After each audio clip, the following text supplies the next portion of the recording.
Tardes, mi nombre es Juan Eduardo Murillo, soy estudiante de comunicación de la Universidad ICESI. Estamos aquí con el profesor Carlos Bonilla. Profe, le doy la bienvenida. Muchas gracias. Profe, cuéntenos un poco de cuáles son sus estudios y cuál es su cargo. Mi cargo aquí, yo soy director del Centro de Producción Creativa 312, es un centro, una unidad académica relativamente nueva, no, realmente es muy nueva, que nació a partir de la necesidad de la administración de los estudios de grabación en su uso académico, pero también de la prestación de servicios comerciales de esos estudios de grabación a la industria cultural y creativa de la ciudad. Entonces vienen muchos artistas a grabar acá y eso lo, digamos, aprovechamos esos espacios para que estudiantes puedan participar ahí y digamos hacer cosas transversales. Yo soy productor musical, pues soy docente universitario, profesor tiempo completo aquí en la Universidad ICESI y soy licenciado en música de la Universidad del Valle. Pero mi fuerte ha sido, soy pianista clásico, pero también he estado mucho en el mundo popular, soy pianista salsero y otros géneros, y pues el mundo de la producción desde muy joven me llamó la atención y me he vuelto productor y arreglista. Hago arreglos para formatos pequeños y grandes, para formatos sinfónicos. Y bueno, entonces mi vida está entre arreglar, tocar el piano, enseñar y producir artistas. Ok, listo, profe. Eh, ¿Por qué estudiar producción musical o música? ¿Por qué estudio producción musical y música? Bueno, básicamente la música ha estado presente desde el principio de la historia de la humanidad y ha sido un medio de expresar las realidades sociales y un medio de comunicación que no es que está presente en cualquier sociedad. Entonces, esta producción de música que digamos puede ser simplemente la actuación, el performance de cantantes eh, o de instrumentistas o de artistas o de músicos que expresan digamos a través del lenguaje musical el sentir de determinadas comunidades, pues en nuestra era moderna el medio de difusión de eso se volvió los fonogramas, es decir, la música grabada. Entonces, alrededor de la producción musical hay muchas cosas que pasan desde el artista, la creatividad, su producción intelectual y su producción artística. Y a partir de ahí toda una industria de un consumo de esa música, toda una industria de una circulación de esa música en vivo, toda una industria compleja a través de las plataformas digitales. Entonces producción musical se convierte, digamos, en un rol en el que se convergen varias cosas, ¿no? Desde el artista, la parte técnica de la producción, la expresión a través del lenguaje musical, pero también la gestión de proyectos dentro de esa industria. Entonces creo que es una carrera que es central y sustancial y que la sociedad y esta industria, digamos, musical la necesita. Ok, listo, profe. Profe, ¿usted cómo cree que la música es un perdón, reformulo la pregunta. ¿La música para usted es un refugio para los jóvenes? ¿Es un refugio? Pues la música puede ser muchas cosas. Creo que un refugio podría ser una manera de verlo de alguien. Y seguramente sí, porque finalmente la música tiene este poder de conectar emocionalmente con la gente y la gente puede, digamos, potenciar sus emociones o simplemente volcar sus emociones a una expresión artística. Por eso, digamos, existe música con la que la gente se identifica a nivel de despecho, se identifica a nivel de euforia, se identifica a nivel de fiesta, se identifica a nivel de reunión social. Entonces sí creo que pues pensarlo como un refugio, que esa palabra pues puede tener muchas connotaciones y muchas acepciones dependiendo de quien la esté mirando, pero seguramente es una de las posibilidades de la música, es poder, digamos, esconderse detrás de ella, refugiarse en ella o, digamos, aprovechar su potencial de conexión emotiva, espiritual para, digamos, un poco disfrutar esa conexión, ¿no? Listo, profe. Profe, usted que sabe más de música, tiene un mayor recorrido que nosotros. Le hago una pregunta. Para usted, el género urbano como tal, ¿es solo drogas, sexo y cosas malas? O sea, solo violencia. Uh -huh. Bueno, empecemos porque, bueno, género, el género es decir, es difícil hoy en día hablar solamente de géneros porque el género es una categoría que ha creado la industria musical como para decir en qué caja metemos las cosas. Entonces uno dice género urbano, entonces esto se parece a esto, entonces esto es género urbano. O sea, ustedes saben que el género urbano es un mar muy amplio de cosas y uno podría, digamos, los límites de qué es urbano y qué no es urbano, si es por la música, si es por la letra, si es por, pues, son difíciles de rastrear. Y además en cada sociedad hay como un tipo de música urbana. Si hablamos de la música urbana de Norteamérica, pues es una cosa, la música urbana latinoamericana, hay, digamos, expresiones urbanas en todo lado, con muchas características en común, pero digamos es un espectro muy amplio. Entonces uno no podría dar un juicio de valor ni siquiera sobre algo que no puede señalar tan fácilmente porque es muy amplio. Pero definitivamente quienes hacemos música popular y quienes hemos, digamos, conocido lo que hay detrás de esa producción musical a nivel técnico, a nivel musical, a nivel de historia, a nivel de construcción de los mismos géneros, creo que respetamos mucho las expresiones cualquiera que sean. Y siempre que uno escucha una expresión que es popular, cuando uno habla popular está hablando básicamente de que tiene un alcance grande, es decir, mucha gente lo escucha. Cuando un género o una música en particular alcanza ese nivel de popularidad es porque necesariamente está representando a una comunidad, está representando a unas personas. Entonces, el solo hecho que represente una voz de una comunidad ya la hace valiosa y yo no me daría el permiso de emitir juicios de valor sobre algo que es la voz de alguien, ¿no? A nivel musical, las raíces de los géneros urbanos y todo lo que hay detrás es muy rico y no necesariamente está, digamos, ligado ni con la violencia ni con las drogas ni tal. Evidentemente hay muchos de esos géneros que están relacionados porque los mismos tribus urbanas o los mismos nichos que la escuchan, pues la usan regularmente, entonces se vuelve, digamos, la música de ese grupo social. Eh, pero habría que hacer una separación de la música en sí. ¿Qué es urbano? Si yo canto una letra romántica en género urbano, entonces no aplicaría, digamos, si yo pienso, no, es que el género urbano es drogas, pues es que hay género urbano que no habla de drogas. No, es que el género urbano es misógino, hay mucho género urbano que no es misógino. Entonces ya, digamos, las expresiones sobre todo de letra, porque la música es un lenguaje abstracto.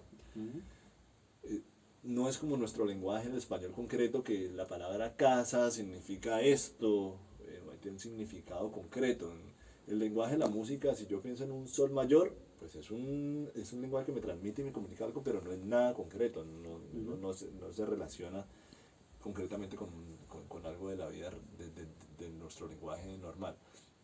Entonces creería que el asunto ahí está en las letras, ¿no?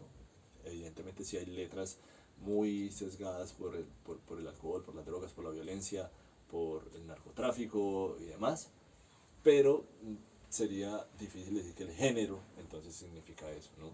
Y también emitir, como te digo, un juicio de valor sobre una expresión que finalmente es la expresión de una comunidad o un grupo social. Ok, entonces voy un poco más, le hago la pregunta un poco más concreta, perdón. ¿Usted cree que el reggaetón y sus derivados como el trap, el dembow, estos son géneros musicales? ¿Se Sí, podría decir? géneros, estilos musicales, sí. Estos géneros musicales son misóginos, son música para, como tal, para las drogas o para la violencia. Uh-huh. Es más que evidente que si vos lees un texto de la mayoría del reggaetón, uno no puede generalizar obviamente, pero si lees un texto de la mayoría del reggaetón, si son letras sexualmente muy explícitas, misóginas, muchas, a unos niveles inaguantables e inescuchables. Y si hablas del trap y de la música que, digamos, afroamericana, urbana, sí hay un contenido de violencia muy, muy alto, ¿cierto? Eso es innegable, ¿cierto? Pero creería yo que el asunto está en qué juicio emití sobre eso, como te decía ahorita, lo que una comunidad en especial estaba comunicando. Si tú escuchas a alguien del distrito, por ejemplo, rapeando y lo que rapea es el 38 largo, y lo que rapea es que lo maté y que lo casqué y que me fui a la 115 y tal cosa, pues básicamente la culpa no es del género, sino que el género está mostrando una realidad social que ahí está, y va a salir sí o sí, va a salir sí o sí.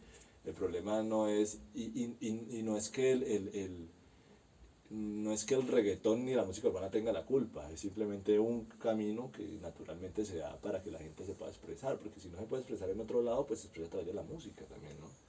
Entonces son géneros que yo pienso que no hay que satanizar en el sentido que hay que respetarlos y hay que valorarlos y que tienen mucho que admirar respecto a su producción y respecto, por ejemplo, en términos musicales pasa mucho eso, ¿no? Uno piensa en Latin Jazz o en jazz, sino que están muy elaboradas, y uno piensa, hay un man que hace un beat y se monta en cualquier letra con autotune y no sé qué. Eso no es tan fácil de hacer tampoco, es decir, hacer un tema que esté en el estilo, que sea consumible y que tenga el sonido que tiene que tener, eso no es una cosa fácil, y el personaje tiene que tener un talento importante, que no es el mismo talento para hacer una gran armonización o tocar un instrumento virtuosamente, pero es otro tipo de talento y eso hay que respetar.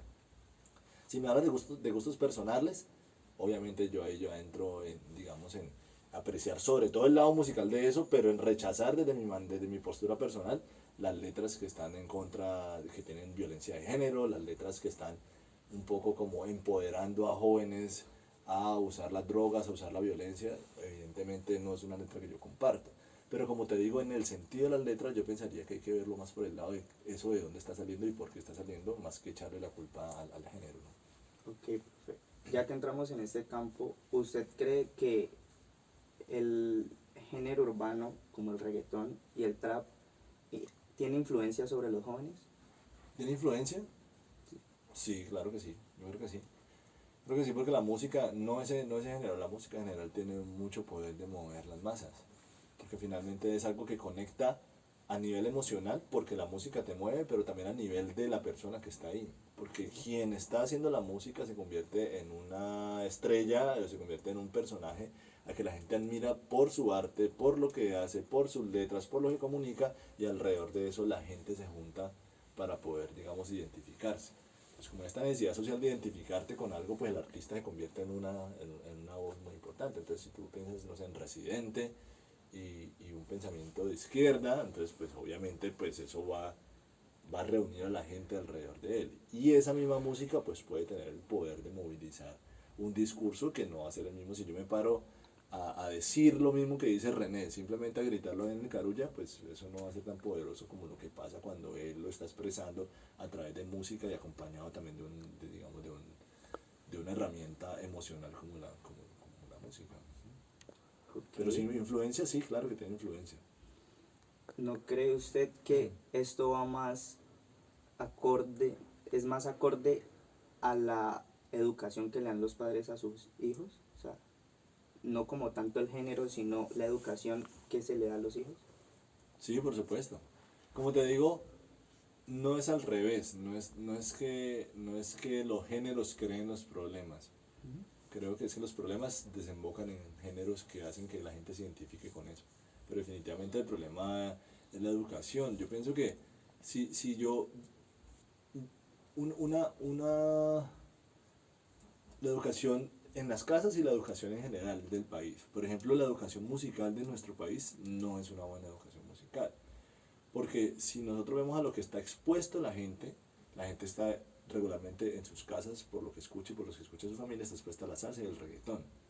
Y a los géneros, lo que sea. Y si un niño creció toda su vida escuchando el reggaetón, pues lo único que le va a gustar es el reggaetón, y cuando le pongan música sinfónica no le va a gustar, y cuando le pongan jazz no le va a gustar, y cuando le pongan tango no le va a gustar, y cuando hay una mente cerrada al respecto porque se escucha lo que el mainstream vende, es decir, lo que la industria ha determinado como lo que suena en la radio. Entonces, como yo tengo solamente acceso a la radio, o al ambiente, o a los gustos musicales de que me rodea, pues yo termino escuchando solamente eso. La educación musical se debería encargar de abrir la mente de los niños para que ellos tengan, de alguna manera, me gusta el reggaetón, listo, me gusta el reggaetón y voy a escuchar también el reggaetón, está bien, pero no me negué la oportunidad de haber conocido otras músicas y aprender a apreciarlas, y aprender a conocerlas, y aprender a interesarme en ellas y a encontrar el valor que tienen ellas, ¿no? porque claro, hay unos géneros que naturalmente mueven mucho más por la energía que tienen a nivel rítmico y a nivel digamos, musical, a nivel de groove, y que finalmente son géneros más bailables que también implican otras cosas de connotación física, ¿no? Pues porque el reggaetón y el acercamiento y la sensualidad y todo eso, pues son cosas mucho más atractivas para ciertas edades que simplemente estar sentado escuchando un jam de jazz, ¿sí? Pero básicamente es una falta de, digamos, los problemas sociales que desembocan en violencia dentro de todo eso, evidentemente tienen una raíz sustancial en la educación. Y también el tipo de música con la que la gente se termina identificando y que la gente conoce y que la gente disfruta tiene que ver también con esa misma educación, en la que no hay exposición a nada. O sea, si yo te pregunto a ti, por ejemplo, ¿quién es Johann Sebastian Bach? Seguramente no sabes quién es. Y si te digo que el nombre es una obra de Mozart, pues nombrarás la más conocida por ahí. Y si te pregunto quién es Carlos Gardel, de pronto el famoso lo has escuchado. Pero si te pregunto, no sé, quién es Frank Gambal o que te pregunto quién fue Chick Corea, no sabes y te estás perdiendo una oportunidad. ¿Ves? No te estoy diciendo que te vas a enamorar y te vas a volver ni yacero, ni clásico, ni nada, pero sí te estás perdiendo una oportunidad de abrir tu espectro a otras expresiones culturales, a otras expresiones artísticas que tenés que aprender a valorar y que ahorita y en eso está mucho la educación, tanto de la casa como del sistema educativo nacional. Ok. ¿Tú crees que la intelectualidad de una persona se puede medir por la música que escucha? La intelectualidad no sabría decir, pero sí, digamos, el capital cultural que tiene. Porque pues escuchar una música u otra no te hace menos o más inteligente, pero sí escuchar otros tipos de música pues puede ampliar tu capital cultural. Porque si tú escuchas una chacarera argentina y sabes qué es y la disfrutas, pero al mismo tiempo escuchas un swing y lo puedes diferenciar de un blues, pero al mismo tiempo escuchas una sonata de piano y identificas que es Beethoven y además después, claro que eso te va a enriquecer tu capital cultural. Y ese capital cultural no solamente es la música en sí, sino lo que hay detrás de esas músicas. Entonces, si tú escuchas la música del Pacífico y dices, eso es un currulado, eso es un bunde, no es solamente la expresión como tal, detrás de todo eso hay una comunidad, hay una historia, hay unos acervos culturales, hay una vestimenta, hay unas comidas, hay un montón de cosas, ¿sí? Si tú escuchas música española, flamenca, cultura flamenca, no es solamente que escuches el cantado de los cantadores flamencos, es todo lo que hay detrás de eso en historia, de un folclore, de un instrumento. Entonces, por supuesto que ampliar tu capital cultural en términos de lo musical, pues sí va a enriquecer tu intelecto sustancialmente. No en términos de que seas más inteligente, pero sí que tengas más recursos y más criterios para apreciar otro tipo de cosas y expresiones. O como te digo, musicales, que son la expresión de una cosa mucho más compleja de una expresión social, ¿no? Listo. ¿Podemos pararlo un momentico? Ya pasando al tema más personal, para usted, ¿qué es más fácil? ¿Hacer un arreglo a una canción, escribir como tal la letra o hacer el beat de la canción? Bueno, pues habría que definir, digamos, qué piensas tú por arreglo y qué piensas tú por beat, porque yo, por ejemplo, no produzco música urbana Ok. y el beat es un tipo, digamos, de pista o de base musical que se usa en la música urbana. Yo produzco más otros géneros como salsa, y pop, balada, rock y ese tipo de cosas. Y también produzco mucha, digamos, fusión de folclore. Yo soy productor junto con Hugo Candelario González del grupo Bahía, que es un grupo del Pacífico, por ejemplo, y ahí se hace mucha fusión entre música del Pacífico con instrumentaciones diferentes. Entonces, cuando hablas de un arreglo, pues es un arreglo digamos, en la jerga o en el lenguaje de la música popular. Se trata de coger una composición que ya existe y hacer una nueva versión, bien sea con otra instrumentación o otras ideas musicales u otra estructura o lo que sea, que básicamente eso es lo que hacemos con Bahía, pues coger a veces temas tradicionales del folclore del Pacífico que están en su formato natural. Por ejemplo, si tú hablas de Pacífico Sur, el formato normal de un conjunto de marimba, pues de una marimba, dos con uno, dos bombos y dos guasás.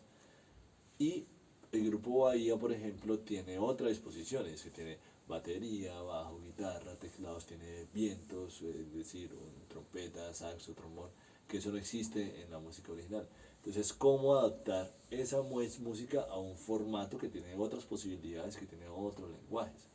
Ahora, si hablas de un arreglo, por ejemplo, sinfónico, que es, yo tuve la oportunidad con Grupo Oya precisamente de hacer unos arreglos de un álbum que se llamó Pacífico Sinfónico con la Orquesta Sinfónica Nacional, y eran hacer arreglos para orquesta sinfónica. Entonces, ahorita, ¿cómo pasamos temas que están compuestos para el Grupo Bahía o para el tradicional del Pacífico a formato sinfónico? Que estamos hablando ya de violines, que estamos hablando de maderas, que estamos hablando de metales, que estamos hablando de percusión sinfónica. Entonces, eso es lo que más me apasiona a mí, el mundo de los arreglos. Hacer arreglos es lo que más me gusta. Yo no soy compositor, es decir, no compongo letras ni compongo canciones. Por ahí he hecho un par, pero porque toca hacerlas a nivel comercial o lo que sea, pero no es mi fuerte ni es lo que me gusta tanto hacer, componer.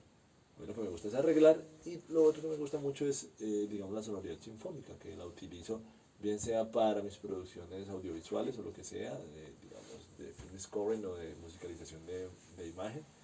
Eh, y sí, entonces, ¿pero qué es más difícil? Cada cosa tiene su arte. Hay compositores.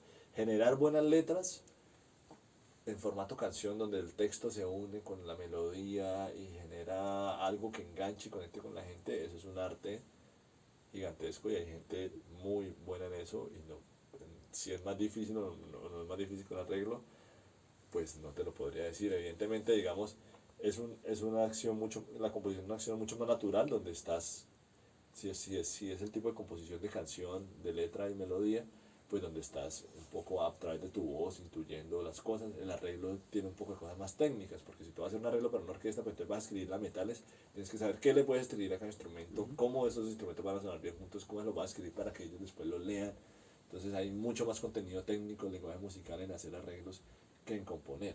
Pero si tú vas a componer, no sé, un tema instrumental de jazz, donde es súper, digamos, elaborado el nivel de armonía, el nivel de rítmico y tal, pues entonces ahí hay una maestría también. Entonces cualquiera de los procesos, el componer, hacer un arreglo o producir, digamos, maquetas o bases o partes instrumentales sobre las cuales se va a montar una línea melódica, lo que sea, pues tiene su nivel de maestría y tiene su nivel de dificultad cada uno, son diferentes, ¿no? Y dependiendo de las competencias del músico en particular, pues se va a inclinar por unas cosas o por otras. ¿Me podría por favor explicar qué es sonoridad sinfónica? Cuando digo sonoridad sinfónica me refiero a que, pues si tú tienes una banda de rock, tienes unos elementos y unos timbres que puedes utilizar. O sea, está la batería con su poder, con su redoblante, con su bombo, con sus toms, con sus platillos. Está la guitarra eléctrica, está el bajo y están los teclados. Ya, y con eso puede sonar algo.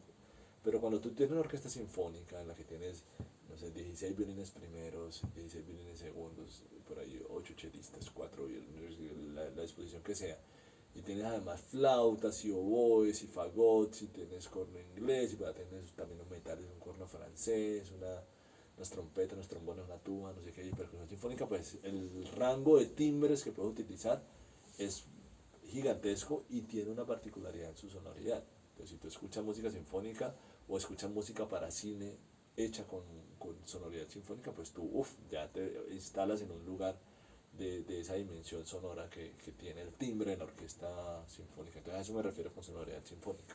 Ya. Según sus gustos, eh, o sea, ¿usted qué le parece?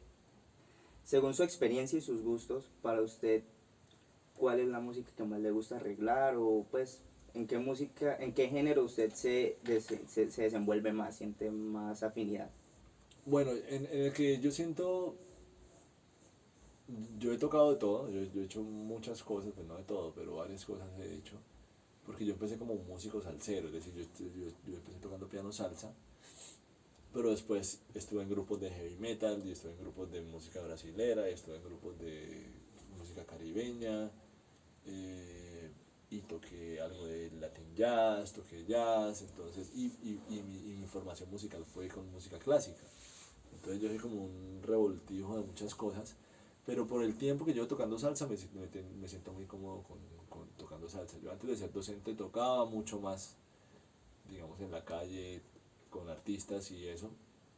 El mundo pues de la producción sobre todo me alejó un poco de la tarima, pero yo aún sigo haciendo muchos acompañamientos salseros. Por ejemplo, este sábado tocó con Roberto Blades y digamos he tocado con Carlos Rodríguez, con David Pavón, con Tito Nieves, porque eso pasa mucho que los cantantes puertorriqueños cuando vienen a Cali no vienen, o al país, no vienen con una orquesta completa, sino que vienen ellos y un músico, un timbalero, o ellos solos. Entonces las bandas se arman, las bandas salseras se arman aquí en Cali. Todas las orquestas que vos escuchás en la feria, Jerry Rivera,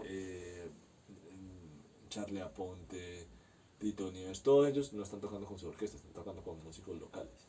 Que además en Cali hay un nivel muy alto de orquestas salseras que pueden hacerlo muy bien. Entonces yo sigo tocando regularmente, digamos, en presentaciones de salsa, y eso hace que esa exposición constante a hacer mucha música salsera, pues me hace sentir muy incómodo a la hora de arreglar para salsa.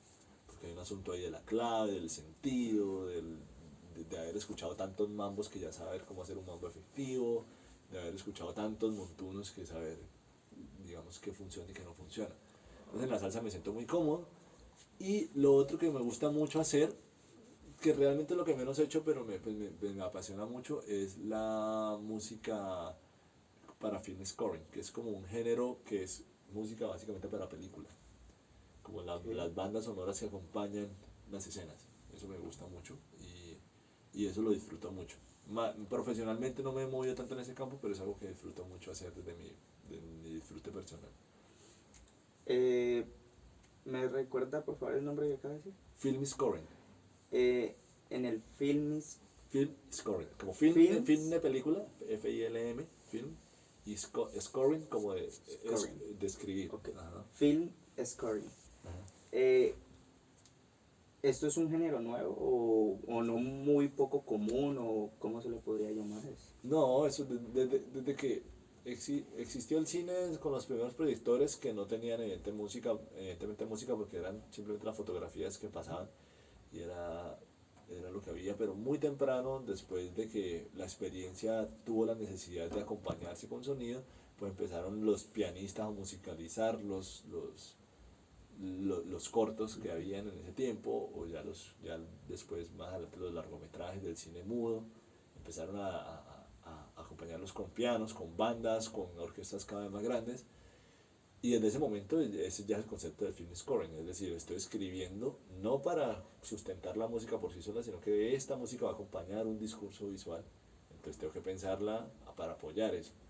Entonces, bueno, ya la evolución del cine, temprano de 1900 para arriba, 1910, 1920, ya entran los grandes compositores, ya entra, no sé, un Herman con Hitchcock, que ese match de la música y la película se volvieron casi que inseparables. La música que acompaña a una película para hacerla más emotiva y apoyar dramáticamente las escenas.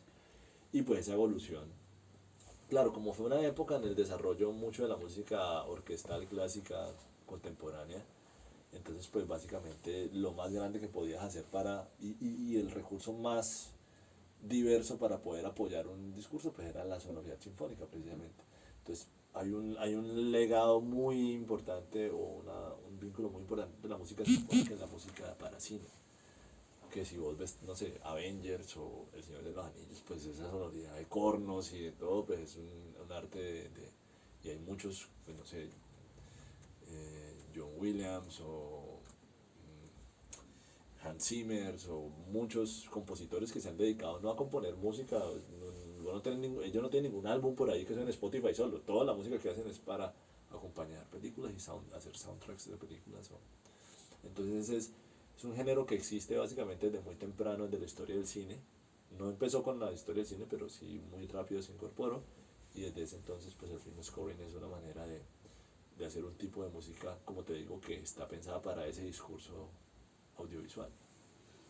De 1 a 10, ¿qué grado de dificultad cree usted que es en que está la música, el triunfo en la música? El triunfo de la música, ahí te tenés que decir que es el triunfo de la música, porque eso ya es un asunto filosófico. Ok, el triunfo en la música para mí es, por ejemplo, que ha trabajado con Tito Nieves, o sea, estar con personas influyentes en la música. Bueno, entonces yo lo primero que te diría es que entré en un desacuerdo porque, Ok. claro, si lo ves desde la perspectiva de la sociedad moderna, entonces el triunfo de la música es llegar a ser famoso, a alcanzar grandes niveles de popularidad y hacer ese tipo de cosas, y necesariamente no es así desde mi perspectiva, porque la música tiene otras intenciones diferentes a simplemente ser Ok. famoso y a esta idea que venden del artista famoso que es como medio humo, ¿no? Ujú. Si te refieres que de 1 a 10, ¿qué tan difícil es lograr estar presente en medio de una escena, digamos, con un nivel de popularidad, un nivel de alcance alto? Pues yo creería que entre más pasa el tiempo es más difícil, porque cada vez hay más gente con más acceso a la información y con más tecnología para hacer cosas buenas y para distribuir esas cosas buenas. Entonces cada vez destacarte en medio del mar es más difícil. Ah, entonces yo creería que es una calificación que yo no me atrevería a dar porque es compleja, es decir, porque depende del tipo de música en el que estás parado, del tipo de difusión que tiene la música, del instrumentista que eres, porque tú me dices, ay, yo he tocado con Tito Nieves, sí, yo he tocado piano con él, pero yo no soy Tito Nieves, el que está ahí, ¿sí va a entender? Soy un músico de él solamente. Entonces, ¿qué tocas? ¿Eres cantante? ¿Eres el frontman? ¿Eres el artista principal? Eso es otra cosa. ¿Eres un corista? Ah, bueno, entonces ¿con quién tocas? ¿Eres la baterista de Alejandro Sanz? Ah, bueno, entonces... Pero llegar a esos niveles es difícil. En estos días, el sábado hubo un concierto de Alejandro Sanz y estaba la baterista que se llama Helen Rosa, creo, no me acuerdo el nombre. Eh, no, se robó el show porque es impresionante la forma como toca esa mujer la batería y es súper pro, como diríamos. Eh, pero la historia detrás de llegar a ser la baterista principal de Alejandro Sanz siendo una mujer dominicana en un instrumento que es obviamente masculino según la concepción social, pues es una historia de mucho esfuerzo, de mucho talento, de mucho trabajo, de mucha determinación y de un recorrido súper importante para llegar a esas ligas, porque en ese nivel de cosas cada vez es más hostil el ambiente en el sentido que tienes que rendir bien. O sea, ya no es como, ay, qué pena, me equivoqué, pero no, necesito pagarle al mejor músico para que nunca equivoque. Y entonces eso genera un estándar de rendimiento muy alto, que si no lo mantienes, pues no estás ahí y te pierdes las oportunidades. Entonces sí requiere, en términos, digamos, si estamos hablando de un instrumentista, porque por su virtud está en esos lugares, pues requiere mucha dedicación, mucho ensayo. Pero no solamente es eso, porque vos puedes ser bueno, pero además necesitas unas disposiciones para trabajar en equipo, para poder lograr conectar con la gente, para poder vender, digamos, tu imagen como músico integral y que la gente quiera trabajar con vos, de ser cumplido, de que este personaje llega a tiempo, de que este personaje tiene su instrumento al día, de que, bueno, un montón de cosas, no solo porque toca bien. Entonces, es un camino complejo, sí.